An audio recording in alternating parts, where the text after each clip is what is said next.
Your 10-year-old comes home with a scraped knee, and you respond like a detective cross-examining a suspect. Your teenager mentions feeling anxious, and you immediately launch into solution mode like you're pitching a startup to investors. Your 7-year-old says they're scared, and you tell them there's nothing to be scared of. Case closed. Appeal denied. Every single one of these responses teaches the same lesson. Your problems are an inconvenience to me. You're not trying to be dismissive. You're trying to help, protect, fix. But kids don't experience your intentions. They experience your reactions. And right now, your reactions are training them to hide, minimize, and apologize for having feelings. This script breaks down 8 specific ways parents accidentally teach kids that their problems are burdens, what the research actually says about emotional development, and how to fix it before your kid stops coming to you entirely. Number 1.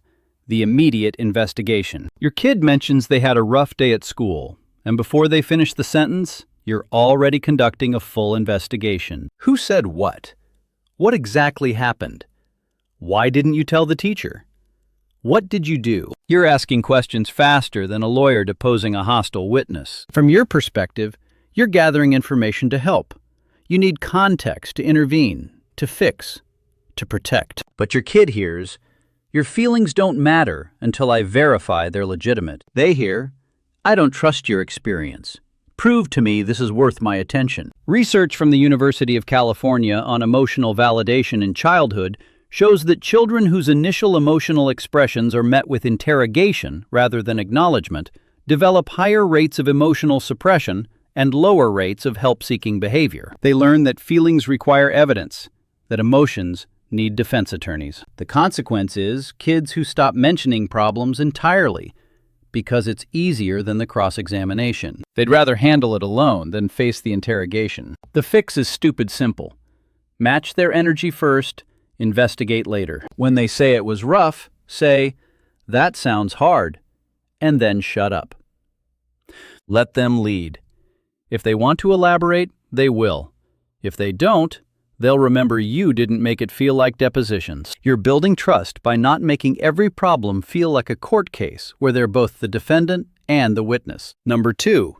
The instant solution factory. Your kid shares a problem, and you immediately transform into a solution vending machine. They mention friendship drama, and you're already outlining a 5-point action plan like you're presenting a quarterly strategy to the board. You're problem-solving before they've finished describing the problem. You think you're being helpful, efficient, showing them how capable you are. But what they hear is, your problem is a task on my to-do list that I need to check off immediately. They hear, this is uncomfortable for me, and I need it resolved now. Stanford's Center on Adolescence research confirms that children who receive immediate solutions rather than emotional processing develop lower emotional intelligence and higher anxiety around problem-solving independence. They either become dependent on external fixes or stop sharing problems because they don't want the pressure of your urgency. The long-game consequence is adults who can't sit with discomfort, who panic when problems don't have immediate solutions, who think needing time to process means the fix is to literally ask, do you want help figuring this out, or do you just need me to listen? Sometimes they just need to vent to someone who won't make it feel like an emergency response situation. Sometimes they need you to witness their struggle without turning it into a project. When you jump to solutions, you're managing your own discomfort with their pain. Sit in it. It won't kill either of you. Number 3.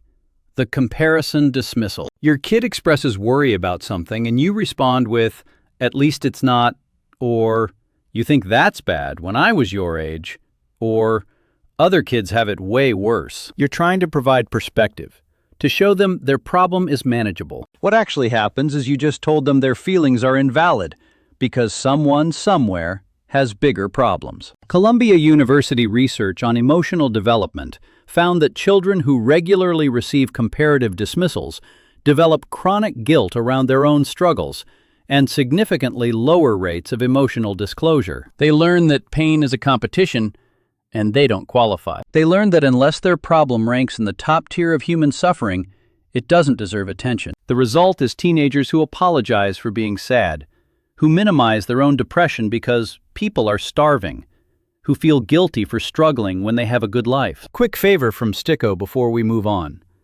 If this is hitting home, could you take 1 second to tap that subscribe button? Believe it or not, over 97% of viewers haven't subscribed yet. Back to the damage we're doing. The fix is acknowledging that pain isn't relative when you're the one feeling it. A paper cut hurts even though broken bones exist. Your kid's friendship betrayal is devastating to them even though adults face divorce. Say, that sounds really hard for you, without the but that negates everything before it. Their problem doesn't need to be globally significant to matter in your living room. Number 4, the forced positivity spin. Your kid is upset, and you immediately start reframing everything into a positive. It's not that bad. Look on the bright side. Everything happens for a reason. This is actually a good thing because you're an aggressive optimism salesperson, and your kid didn't ask for a pitch. You think you're teaching resilience and perspective. What you're teaching is that negative emotions are unacceptable in this house and must be converted to positive ones immediately, like some kind of emotional alchemy. Yale Center for Emotional Intelligence Research shows that children who experience chronic forced positivity develop higher rates of toxic positivity in adulthood, lower emotional granularity, and difficulty accessing authentic feelings. They become adults who plaster smiles over depression, who caption their breakdowns with blessed and grateful, who genuinely can't tell the difference between actual joy and performed optimism anymore. They learn that sadness is a character flaw to be corrected, rather than a human emotion to be felt. The consequence is, people who've never actually processed anything, who have a backlog of unfelt feelings that will eventually detonate. The fix is letting feelings exist without immediately trying to transform them. When your kid is sad, let them be sad. Sit next to their sadness like it's a legitimate guest in your home. Say, this sucks right now, instead of, but think about. Feelings aren't problems to solve. They're experiences to witness. Sometimes the most helpful thing you can do is confirm that, yes, this is hard.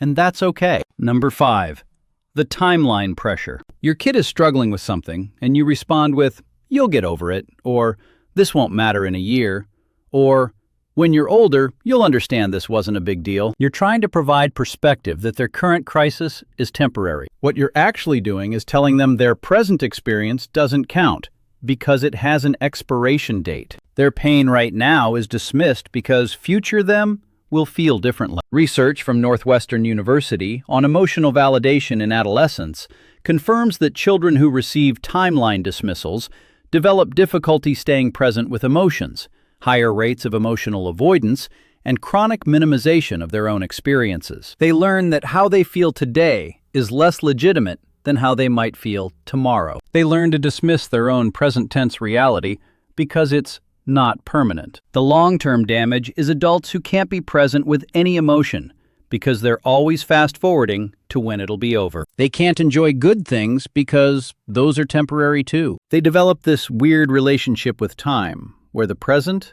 never matters. The fix is radical. What they're feeling right now matters right now. Full stop, period. Whether or not it matters next year is irrelevant to this moment. When your kid is heartbroken, you'll date other people doesn't make today hurt less. It just makes today's pain feel invalid. Say, this is really painful right now, and I'm sorry you're going through it, without the qualifier about the future. Let them exist in their current timeline without being rushed through it. Number 6, the emotional expense report. Your kid comes to you with a problem, and your immediate response is a heavy sigh, visible frustration, or some version of, now what? Or, what happened now? Your face does this thing where it's clear their problem just became your inconvenience. Maybe you don't say anything, but your body language screams, I don't have bandwidth for this. You might be exhausted, overwhelmed, genuinely at capacity. But your kid doesn't see your full context. They see that their existence is taxing. MIT research on parent-child emotional communication found that children who perceive their emotions as burdensome to caregivers develop significantly higher rates of emotional suppression, people-pleasing behaviors, and internalized shame around having needs. They learn that their problems have a cost, and they're expensive. They learn to do an internal calculation before coming to you. Is this problem worth the visible frustration it'll cause? The answer increasingly becomes no. The consequence is kids who parent themselves emotionally way too young, who become hyper-independent not from strength, but from the belief that needing support is an imposition. They become adults who apologize for having feelings, who won't ask for help even when drowning, who fundamentally believe they're too much. The fix is managing your own face and initial reaction. If you're overwhelmed, say, I want to hear about this and I need 5 minutes to finish what I'm doing so I can give you my full attention. That's different from making them feel like their problem is an invoice you didn't budget for. Your bandwidth is real, but so is their need to not feel like an expensive burden just for being human. Number 7, the capability contradiction. Your kid struggles with something and you respond with some version of, you're so smart, you can handle this, or you're stronger than this, or I know you can figure it out. Sounds supportive, right? Empowering. What it actually communicates is, you having trouble with this doesn't make sense given your abilities, so your struggle isn't valid. You're complimenting them out of getting support. They hear, you shouldn't need help with this. Harvard research on achievement pressure and emotional development shows that children who receive capability-based dismissals develop higher rates of perfectionism, imposter syndrome, and reluctance to seek help when struggling. They learn that struggling means they're failing to live up to their own abilities. They learn that needing support is evidence of inadequacy. The long-term damage is adults who won't ask for help because it feels like admitting they're not who everyone thinks they are. They'd rather fail alone than reveal they're struggling with something they should be able to handle. They develop this exhausting performance where they pretend everything's easy because that's what capable people do. The fix is decoupling capability from struggle. Say, this is hard, and it makes sense that you're having trouble with it, instead of, you're too smart to be struggling with this. Intelligence doesn't mean everything's easy. Strength doesn't mean nothing hurts. Competence doesn't mean you never need support. Let your capable kid also be a struggling kid, without making those identities contradict each other. Sometimes the smartest thing they can do is admit something's hard. Number 8, the emotional efficiency demand. Your kid is taking a while to explain something or process a feeling, and you start rushing them. Just tell me what happened.